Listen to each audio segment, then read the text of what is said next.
નમસ્કાર દર્શક મિત્રો, આઈએસઆરટીસી ન્યૂઝમાં આપનું હાર્દિક સ્વાગત છે। હું છું આપની સાથે સંધ્યા। તો સમાચારની શરૂઆત કરતા પહેલા નજર કરીશું આજના મુખ્ય સમાચાર પર। ભરૂચના નંદેલાવ પંચાયતની હદમાં દહેજ કંપનીઓમાં નોકરીએ જતા નોકરિયાતો કરે છે આડેધડ વાહનો પાર્કિંગ। સોસાયટીના રહીશો પરેશાન થતા સોસાયટીના રહીશોની ફરિયાદના પગલે પોલીસે કામગીરી કરી। ભરૂચ એ ડિવિઝન પોલીસે લગભગ 300 થી વધુ વાહનો ડિટેન કર્યા। આમોદના સિકલીગર ગેંગના ઈસમ પાસેથી પોલીસે શંકાસ્પદ રોકડ 4,44,000 જપ્ત કરી। ભરૂચ રેલવે સ્ટેશન નજીકના નરસિંહપુરા વિસ્તારના રહીશોએ લગાવ્યા બેનર। નરસિંહપુરાને ખાકીવા નહીં બનવા દઈએના લગાવ્યા સૂત્રોચ્ચાર। ગંદકીના સામ્રાજ્ય વચ્ચે લોકો ઘરમાં પૂરા રહેવા મજબૂર બન્યા હોવાના આરોપ। અંકલેશ્વર નવી નગરી વિસ્તારમાં પશુના દવાખાના કમ્પાઉન્ડમાં એક મકાનમાં ભયંકર આગ, ઘર વખરી બળીને ખાખ। ભરૂચ જિલ્લાના દહેજમાં અનેક ઔદ્યોગિક કંપનીઓ આવેલી છે, જેમાં લાખો કામદારો નોકરી કરે છે। તેઓને કંપનીમાં લઈ જવા માટે ટ્રાન્સપોર્ટરની લક્ઝરી બસો દ્વારા લઈ જવા અને લાવવામાં આવે છે। જોકે તેઓને લઈ જવા માટેના ચોક્કસ સ્થળ નક્કી કરવામાં આવેલા છે। આ કામદારો તે સ્થળ પર પહોંચવા પોતાના વાહનો, મોપેડ અને મોટરસાયકલ લઈને તે સ્થળ ઉપર પહોંચતા હોય છે, પરંતુ તેઓ તેમના વાહનો ગમે ત્યાં રોડ રસ્તાની બાજુમાં લાવારીસની રીતે પાર્ક કરી દેતા હોય છે। કંપનીમાં નોકરીએ જતા રહેતા હોય છે, પરંતુ તેઓ દ્વારા પાર્ક કરેલા વાહનોના કારણે આસપાસની સોસાયટીના લોકોને ટ્રાફિકને અડચણરૂપ બનતા હોય છે, જેને કારણે સોસાયટીના લોકો પણ માથાના દુખાવા સમાન હોવાના આક્ષેપ સાથે ફરિયાદો કરી હતી। ભરૂચના નંદેલાવ ગ્રામ પંચાયતની હદમાં ફેતકેલવાડી સ્કૂલ નજીક પે પાર્કિંગ આવેલું હોવા છતાંય અમુક બેજવાબદાર વાહન ચાલકો પોતાની મોટરસાયકલો બુસા, મંગલદીપ તથા જાહેર માર્ગો પર પાર્ક કરીને જતા રહેતા હોય છે। આ અંગે પંચાયત અને સ્થાનિક સોસાયટીના લોકોએ અનેકો વખત પાર્કિંગના બોર્ડ પણ લગાવ્યા હોવા છતાંય કોઈને કોઈ ફરક ન પડતો હોય તે પ્રકારે જોવા મળતું હોય। સોસાયટીના રહીશોએ ભરૂચ એ ડિવિઝન પોલીસ મથકે લેખિતમાં ફરિયાદ આપી હતી, જેના અનુસંધાનમાં પીઆઈ વીયુ ગડરિયા અને પીએસઆઈ પાટીલ સહિતના પોલીસ સ્ટાફ સાથે બુધવારની વહેલી સવારથી જ બિનવારસી પાર્કિંગ કરેલા વાહનો ઉપર સપાટો બોલાવ્યો હતો અને સંખ્યાબંધ વાહનોને ટેમ્પા મારફતે લઈ જઈ ડિટેન કરી કાર્યવાહી કરી હતી। અંકલેશ્વર મામલતદાર કચેરીમાં આધાર કાર્ડ માટે લોકોની લાંબી કતારો જામી રહી છે। આધાર કાર્ડના કામકાજ માટે બીજું સેન્ટર ઊભું કરવાની માંગ ઉઠી છે। એક જ કાઉન્ટર હોવાના કારણે મોટી સંખ્યામાં અરજદારો આવતા હોવાના કારણે ભર ઠંડીમાં લોકોએ લાઇનમાં કતારમાં ઊભા રહેવું પડે છે।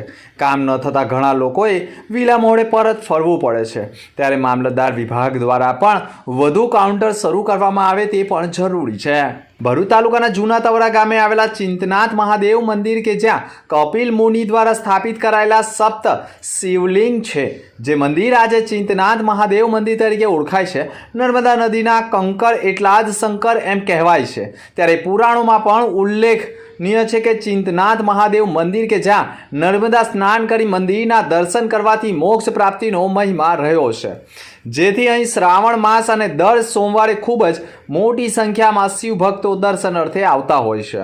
ભરૂચ તાલુકાના જૂના તવડા ગામે આવેલા શ્રી ચિંતનાથ મહાદેવ મંદિરનો આજે 16મો પાટોત્સવ હોવાના કારણે ભવ્ય ઉજવણી કરવામાં આવી હતી, જેમાં રંગબેરંગી ફૂલો દ્વારા મંદિરને ભવ્ય સજાવટ કરવામાં આવી હતી તથા સવારે 9 કલાકે હોમાત્મક લઘુરુદ્ર યજ્ઞ પણ કરાયો હતો। સાંજે 4:30 કલાકે હવનની પૂર્ણાહુતિ અને સાંજે 5:30 કલાકે મહાપ્રસાદી ભંડારાનું આયોજન કરાયું હતું।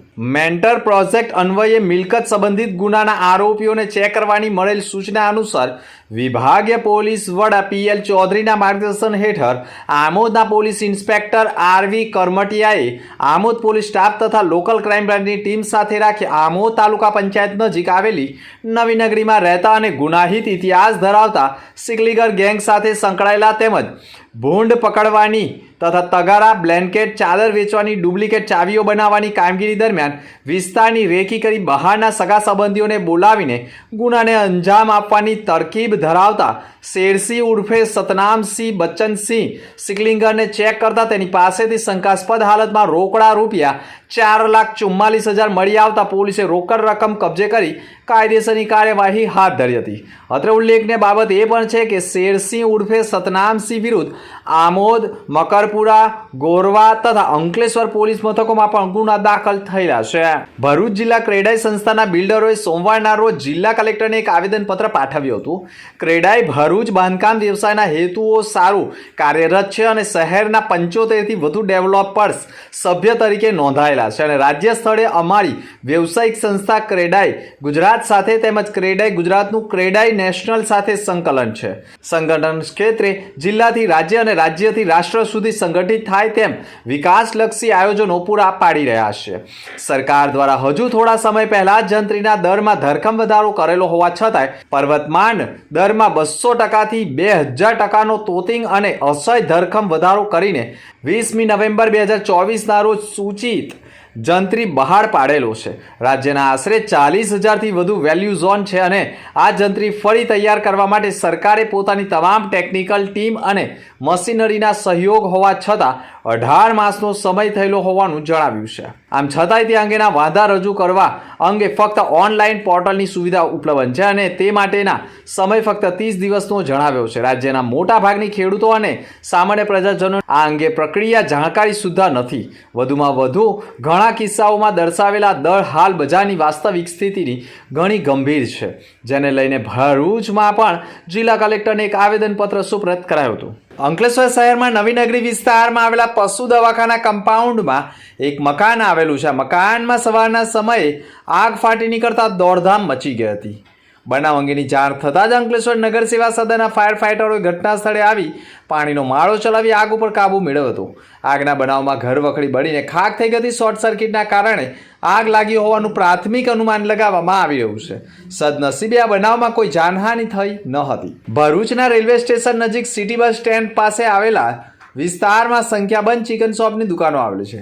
તેની આજુબાજુમાં સંખ્યાબંધ નોનવેજની હોટલોથી માંડી ચિકન શોપની દુકાનો જોવા મળે છે. પરંતુ રેસ્ટોરન્ટ સંચાલકોને ચિકનની દુકાન ધરાવતા લોકો મરઘી અને બકરાને કતલ કર્યા બાદ તેનો જે વેસ્ટેજ નીકળે છે તે જાહેરમાં જ કચરામાં નિકાલ કરતા હોય તેની દુર્ગંધ અને મચ્છરોના ઉપદ્રવથી સ્થાનિકોને ભયંકર બીમારીનો ભય ઊભો થયો છે, જેના પગલે લોકોમાં આક્રોશ પણ ફાટી નીકળ્યો છે. નગરપાલિકા સમયસર કચરો પણ ઉઠાવતી ન હોવાના અને કચરાપેટીમાં નખાતો મરઘી અને બકરાના વેસ્ટેજના જથ્થાનો રોડ પર રજડતો થતાં જ લોકોને હાલાકી ભોગવવી પડે છે. આ વિસ્તારમાં ગંભીર પ્રકારની દુર્ગંધ આવતી હોવાના કારણે લોકોએ પોતાના બારી બારણા બંધ રાખીને ઘરમાં જ પૂરાઈ રહેવાની નોબત આવતી હોય છે અને છતાંય નગરપાલિકા હજુ આ વિસ્તારમાં મરઘી અને બકરાના કતલ માટે દુકાન માટે લાયસન્સ ઇસ્યુ કરતી હોય તેવા આક્ષેપો પણ સ્થાનિકો કરી રહ્યા છે. ભરૂચના નરસિંહપુરા સ્થાનિક લોકોએ ઠેર ઠેર બેનરો લગાવ્યા છે. દુકાનો મકાનો ઉપર મરઘી અને બકરાના પોસ્ટરો સાથે ગંભીર પ્રકારના સૂત્રોચ્ચાર લખ્યા છે, જેમાં લખ્યું છે કે નરસિંહપુરાને ખાટકીવાર નથી બનાવવું.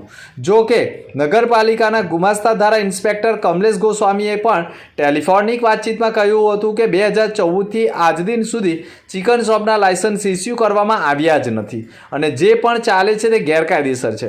ગંદકીના સામ્રાજ્યના કારણે ગંભીર પ્રકારના સ્થાનિકોએ આક્ષેપવાળા બેનરો લગાવતા નગરપાલિકાના અધિકારીઓમાં પણ ક્યાંક ને ક્યાંક ફફડાટ ફેલાયો છે.